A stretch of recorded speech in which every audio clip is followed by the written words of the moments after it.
राधे राधे मेरी YouTube family. मेरे channel में आप लोगों का बहुत बहुत स्वागत है।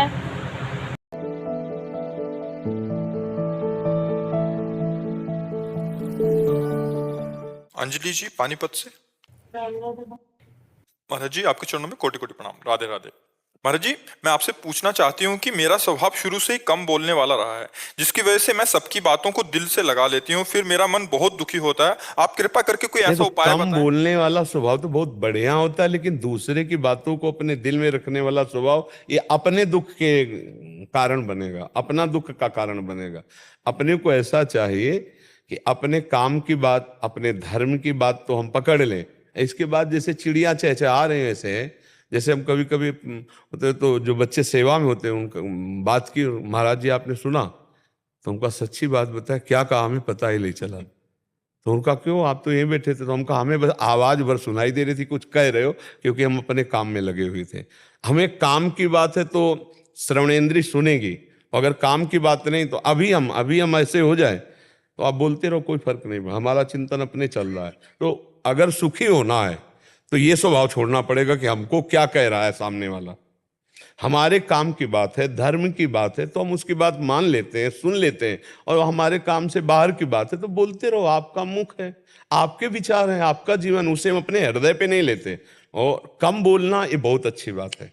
कम बोलना अच्छी बात है। जब बोलो विचार करके बोलो, नहीं मौन रहो, नाम जप करो, पर दूसरे की बोली हुई बात अपने हृदय में मत लाओ, नहीं तो आप दुखी होते रहेंगे। संसार अपने स्वभाव से विवश है, जैसे आप अपने स्वभाव से विवश हैं। अब वो स्वभाव उसका मान लो तमोगुणी है, स्वभाव उसका प्रतिकूल बोलने का है, स्वभाव है उसका उपहास करने का। वो जब बोलेगा आप दिल में ले लेंगे, आप दुखी हो जाएंगे। तो ये स्वभाव तो ठीक नहीं है, इसमें तो बहुत परेशानी आ जाएगी। इसलिए बहुत अच्छा स्वभाव रखो कि मतलब की बात तो सुन ली, जो धर्मयुक्त है, जो अपने कार्य लायक है, बकाया छोड़ दिया।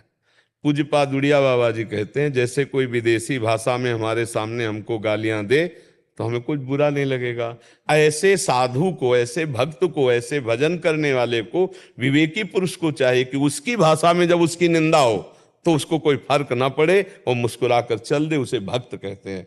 तो सत्संग आप सुनने आई हैं, आप साधु संग करें तो कहीं ना कहीं आपके अंदर भक्ति है। अगर होती ना तो भगवान यहाँ क्यों भेजते? तो आप इस पर सुधार करो। दूसरों के द्वारा कहे हुए निंदनीय या दुखद वचनों को हमें स्वीकार नहीं करना। मानो जैसे पागल आदमी बोल रहा है, पागल आदमी की बात नहीं मानी जाती, नहीं सुनी जाती, नहीं बुरा लगता, हंसी आती है, पागल है ना। ऐसे ही जो उपहास कर रहा है, जो निंदा कर रहा है, वो भगवान की माया से उसकी बुद्धि अपहरण कर ली गई, वो बेचारा है, उसकी बात सुनने लायक नहीं। बातुल भूत विवश मतवारे, ते नहीं बोले ही बचन विचारे, तिनकर कहा सुनी नहीं काना। ऐसे लोगों की बात कान से सुनी नहीं जाती। और अगर कहीं दुख लगे तो हमें विवेक के द्वारा हटा देना चाहिए, नहीं तो वो उसके प्रति द्वेष हो जाएगा, उसके प्रति घृणा नफरत बन जाएगी, तो हम और जलेंगे एकांत में बैठे हुए। अध्यात्म इन्हीं सब दुखों से बचाता है। तो स्वभाव बहुत बढ़िया है ना बोलने का, लेकिन स्वभाव में ये बहुत गलत है दूसरे की बात अंदर ले लेने का। इसको काटना चाहिए विवेक के द्वारा, नहीं तो फिर इसमें ज्यादा अगर डूबोगी तो परेशानी आ जाएगी, मतलब बुद्धि को और डिप्रेशन में चली जाए। कि जिसको देखो वो हमको कटु वचन बोलता रहता है, जिसको देखो हमें सताता रहता है, आप बार बार बार बार ऐसा अपने मन को विक्षेप से युक्त कर लेंगे। तो इससे बचाइए आप। प्रसन्न रहना सबसे बड़ी साधना है, मुस्कुराना। अगर वास्तविक कोई हमें कष्ट दे रहा है तो हमारा कोई कर्म है, उसको पावन कर रहे हैं भगवान। और मस्त रहो, नाम जप करो, और ऐसा समझो कि भगवान की सुरक्षा में हो, कोई तुम्हारा बाल बांका नहीं कर सकता। जब नाम जप कर रहे हो तो जहां नाम बाणी वहां श्याम श्यामा तहाँ, नाम बाणी जहां श्याम श्यामा तहाँ। तो हम अगर राम राम बोल रहे हैं, कृष्ण कृष्ण बोल रहे हैं, हरि हरि बोल रहे हैं, राधा राधा बोल रहे हैं, तो हमारे पास प्रभु हैं। जब प्रभु हैं तो कोई बाल बांका कैसे कर सकता है? इसीलिए भक्त दहाड़ता रहता है, मस्त रहता है जी। नीरज शर्मा जी मथुरा से। श्री हरिवंश महाराज जी आपके चरणों में कोटि कोटि प्रणाम। गुरुदेव भगवान, जैसे कि आपके श्रीमुख से ज्ञात हुआ कि सतोगुण, रजोगुण और तमोगुण की तीन अवस्थाएं भजन को प्रभावित करती हैं। महाराज जी सतोगुण की प्रधानता रहे सतोगुण बाधा नहीं पहुंचाता, सतोगुण भजन में सहायक है। सतगुण और रजगुण मिलकर के बाधा कर सकता है, रजोगुण बाधा पहुंचा सकता, तमोगुण में तो फिर होता ही नहीं भजन। निद्रा आलस्य प्रमादोत्थम तत्तामस्मुदा। सतोगुण सहायक है, जो आज वर्णन हुआ वो काम की अवस्था का वर्णन है कि जब प्रथम अवस्था में काम होता है और सात्विक साधक होता है तो उसके अंदर कामना जो ढकना चाहती है, तो जैसे धुआं और राख से ढकी हुई आग फू, तो उसमें जरा में प्रज्वलित हो गई। तो सात्विक स्वभाव का सतोगुणी साधक है, पर वो संग दोष पूर्व संस्कार वश कामना से युक्त हो गया, तो उसको जहां विवेक हुआ वो तत्काल ज्ञानाग्नि प्रकाशित हुई और काम भस्म हो गया। उस समय अपने को बचा लिया। दूसरा रजोगुण का, जैसे दर्पण मैल से ढक गया, उसमें थोड़ा प्रयास की जरूरत है। और तीसरा तमोगुण का, जो जेर से ढका हुआ गर्भ है, वो बहुत ही काल सत्संग की जरूरत है, तब वो सावधान होकर अपने विकारों पर, नहीं तो मूढ़मति मूढ़ता इतनी छाई रहती है कि जैसे गर्भ में बालक है या कन्या है पता नहीं चलता है, ऐसे ही वो कामांध पुरुष ये नहीं जान पाता ये सत क्रिया है कि असत क्रिया है, धर्मयुक्त है कि अधर्मयुक्त है, इसका क्या फल होगा। वो मूढ़मति होने के कारण वो अंधा पुरुष केवल अपनी वासना की पूर्ति करना चाहता है। पर अगर वो भी सत्संग प्राप्त कर ले तो फिर उसका ज्ञान जागृत हो जाए, पर है बहुत कठिन। तमोगुणी पुरुष के अंदर ज्ञान जागृत होना बहुत कठिन है, क्योंकि जब बहुकाल करी सत्संगा तब वही हो सब संशय भंगा। तो ये वर्णन किया गया उस काम विकार को जो हमारी भावनाओं को दबा देता है। लेकिन सात्विक पुरुष, सतोगुणी पुरुष भजन में वृद्धि को प्राप्त होता है। सात्विक भोजन, सात्विक जल, सात्विक संस्कार, सात्विक वातावरण, सात्विक विचार, ये हमारे भजन में सहायक हैं, बाधक नहीं है। कालाचंद श्यामदास जी मुंबई से। जी शेरवंश महाराज जी, ये गोपाल सहस्त्र नाम का पाठ करते हैं, बट इन्होंने जो गोपाल सहस्त्र उड़िया में लिखा था पूरा, ये कह रहे हैं उसमें कर न्यास विनियोग, ये मतलब क्या हम ग्रस्तों को केवल यहाँ पाठ कर लें तो चलेगा हमारा? हाँ, हम पाठ का ही विशेष महत्व रखते हैं। करन्यास विन्यास पर भगवान नाम कीर्तन है, वो ऐसे भाव से करो जहाँ से लिखा है ओम क्लीम, वहीं से प्रारंभ कर दो। जहाँ गोपाल शास्त्र नाम का प्रारंभ है ना, वहां से और फल स्तुति के पहले तक उसे कीर्तन, हम भगवान के विविध नामों का गुणगान कर रहे हैं, कीर्तन कर रहे हैं, ऐसे भाव से करो। करन्यास करो ना करो, अंगन्यास करो ना करो, भगवान नाम बहुत महिमाशाली है और उसमें प्रभु के विविध नाम हैं। जैसे एक खोए की विविध मिठाइयाँ तैयार होती हैं तो अलग अलग स्वाद लेते हैं, ऐसे गोपाल शास्त्र नाम में भगवान के 1000 नाम हैं, तो उन 1000 नामों का गुण कीर्तन, नाम कीर्तन करके स्वाद लेते हैं। ऐसे कर सकते हैं आप। अंगन्यास करन्यास करें या न करें, वो तो अनुष्ठान पूर्वक जब किया जाता है तब वो जरूरी है। और हमारा तो रोजाई का अनुष्ठान है, अपने प्रभु का नाम कीर्तन करते हैं, ये उससे भी उत्तम भाव है, क्योंकि उसमें कोई न कोई कामना होती है अनुष्ठान की, इसका ये फल मिले।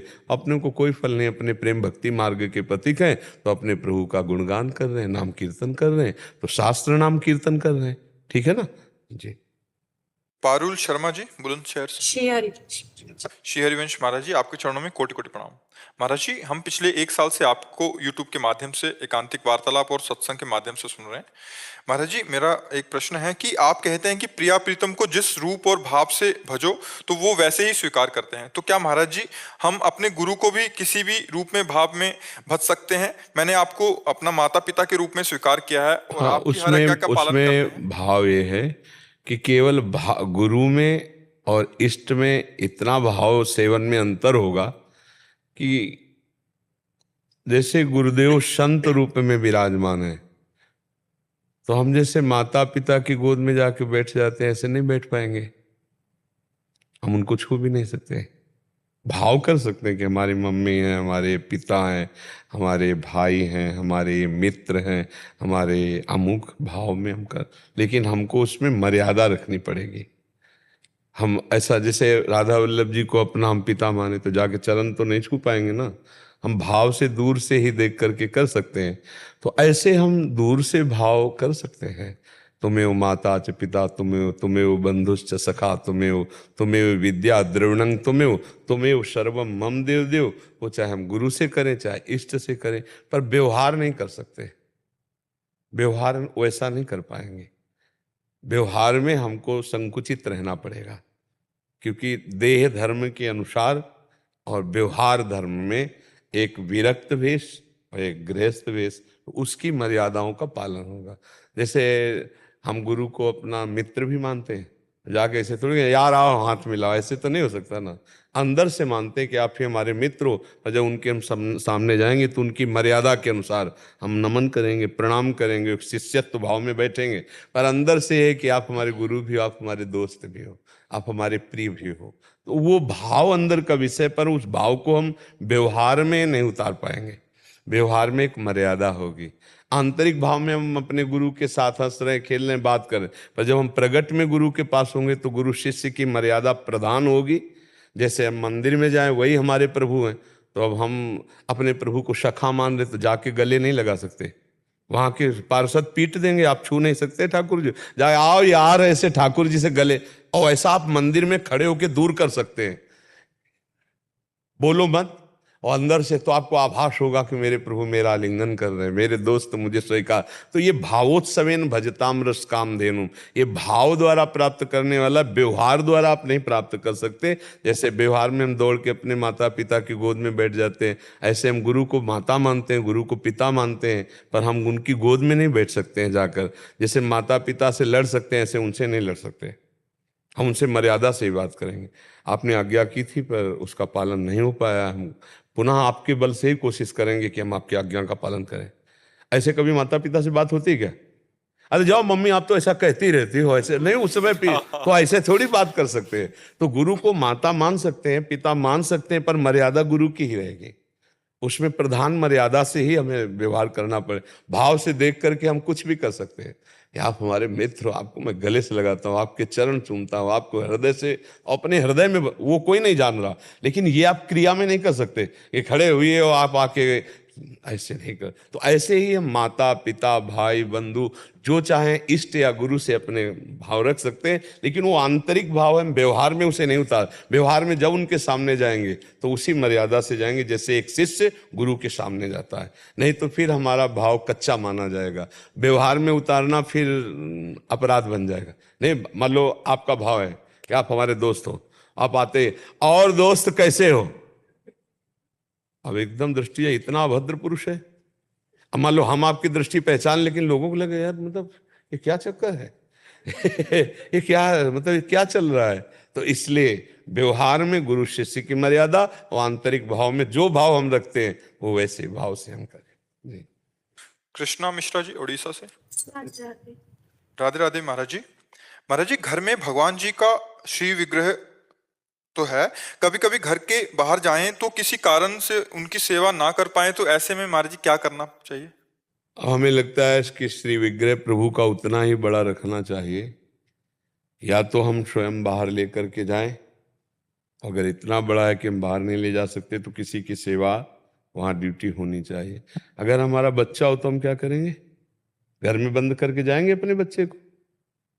हम भाव से प्रिया प्रीतम को, वो हमारे पवाए पाते हैं, हम जल पिलाएं तो पीते हैं, हम शयन कराएं तो शयन करते हैं। अब हम 4 दिन के लिए तारा लगा के चले जाएं तो कैसा रहेगा? अगर हमारा उतना बड़ा बच्चा हो तो हम उसको छोड़ के जा सकते हैं क्या? तो ऐसे हमें ठाकुर जी के प्रति प्रेम रखना चाहिए कि हम अपने गोपाल जी, अपने प्रिया प्रीतम अपने साथ ले जाएंगे, या किसी को सेवा में, या आप सेवा में। हम ऐसे नहीं कि ताला लगाया और घर में बंद करके चले गए, फिर तो ठाकुर जी की सेवा का भाव नहीं है, वो ऐसे विराजमान किए हो, जब आए तो भोग लगा दिया, नहीं तो 4-4 दिन भोग नहीं लग रहा, ये सेवा नहीं है, ये ठाकुर जी के प्रति भाव नहीं है। कैसे आप बताओ? हमारे ठाकुर हैं, हम रोज उनको पवाते हैं, आज उनको पवाएंगे नहीं तो हम कैसे पा सकते हैं? जब हमारे ठाकुर ने नहीं पाया तो हम कैसे पा सकते हैं? हमारा बच्चा हो तो हम घर में ताला लगा के उसको चले जाएंगे क्या? अच्छा, अपने बच्चे को पड़ोसी को थोड़ी सौंप के जाया जाता है, पता नहीं वो कैसे पवावे, कैसे रखे, तो हम अपने ठाकुर को कैसे? तो इसीलिए हम कहते हैं कि अगर इतनी व्यवस्था ना हो तो नाम सेवा रखनी चाहिए। छोटी सी नाम सेवा अपने पास रखे हुए, जहाँ हम गए वहीं भोग लगाया, वहीं चरणामृत पिया, वहीं उनको दुलार कर रहे हैं। या अपने ठाकुर रखो तो सेवा करो, नहीं अपराध लगता है। ऐसे ठाकुर प्रदर्शन के लिए मत रखो कि यार रिश्ते नातेदार 4 लोगों को दिखाने के लिए रखें कि हम भी ठाकुर जी रखें, उनकी सेवा करो और उनको साथ रखो। जहाँ अगर मान लो रिश्ते नाते या दर्शन जहाँ भी जाना है तो साथ उनको भी तो थोड़ा घूमने का मन होता है, उनको भी साथ ले लिया। अपने ठाकुर अपने प्राण प्रिय होने चाहिए। जितने भी बड़े बड़े महाभागवत हुए हैं अपने साथ ठाकुर जी रखे। तो इसीलिए अपने लोग दो प्रकार की सेवा रखते हैं, एक बड़ी सेवा, एक छोटी सेवा। जैसे हमें जब कहीं जाना है तो हम अपनी नाम सेवा लेते हैं और चले जाते हैं। नाम में ही प्रभु का रूप विराजमान है, खूब ब्रजमंडल परिक्रमा और तो छोटी नाम सेवा, स्नान करवाया, जो हुआ भोग लगाया। अपने बिना भोग लगाए हम पा नहीं सकते, ठाकुर को बिना पवाए पा नहीं सकते। तो ठाकुर जी घर में हैं, हम यहाँ हैं, तो उपवास, अगर वो उपवास तो हम उपवास, वो नहीं सोए तो हम भी नहीं सोएंगे। थोड़ा प्रीति तो होना चाहिए ठाकुर जी से। अब पता चले कि ठाकुर जी 4 दिन से बंद है, हम बढ़िया होटलों का भोजन पा रहे, तो वो ठाकुर जी की भोजन। कुछ लोग ऐसे होते ठाकुर जी के पास, सुबह चिरौरी और गिलास में पानी रख दिया, बस खा पी रहे मौत से अपना हलवा पूड़ी, ठाकुर जी के आगे चिरौरी रख दिया है, 2-4 दिन में फिर पानी बदल दिया। ऐसे नहीं, ऐसे ठाकुर सेवा नहीं करनी। जो हम पाएंगे पहले ठाकुर को पवाएंगे।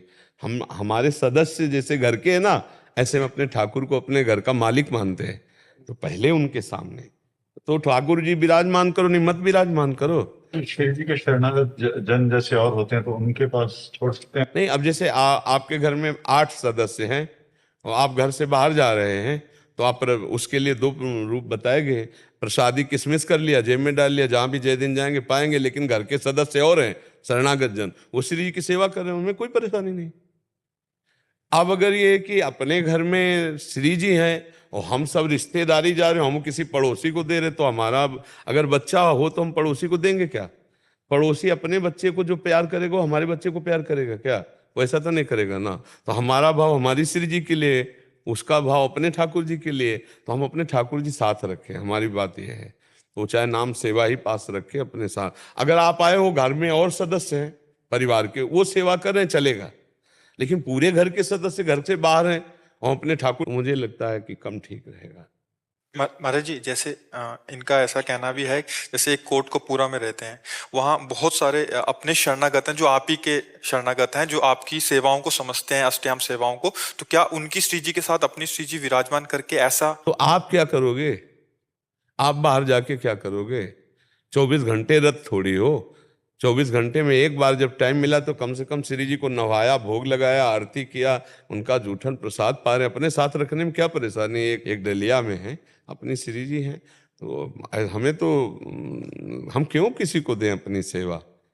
हम जा रहे हैं, पता नहीं दोबारा दर्शन कर पावे कि ना कर पावे।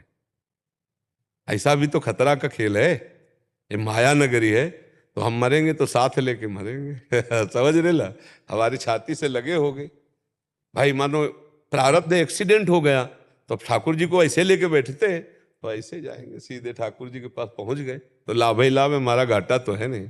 हमारे प्रीतम हमारे साथ हो। महाराज थोड़ा ये रहता है कि जैसे धाम में आते हैं तो थोड़ी असुविधा रहती है। कोई असुविधा नहीं रहती, कोई। हेलो एवरीवन, नमस्ते, राधे राधे, राधा वल्लभ श्री हरिवंश। तो प्लीज़ मेरे चैनल को सपोर्ट करिए गाइस, और वीडियो को ज़रूर से ज़रूर देखिए और लोगों तक शेयर भी करिए, ताकि और भी लोग देख सकें और मेरे चैनल को सपोर्ट कर सकें। तो प्लीज़ मेरी वीडियो को ज़रूर से ज़रूर शेयर कीजिए और कमेंट में राधे राधे ज़रूर लिखिए।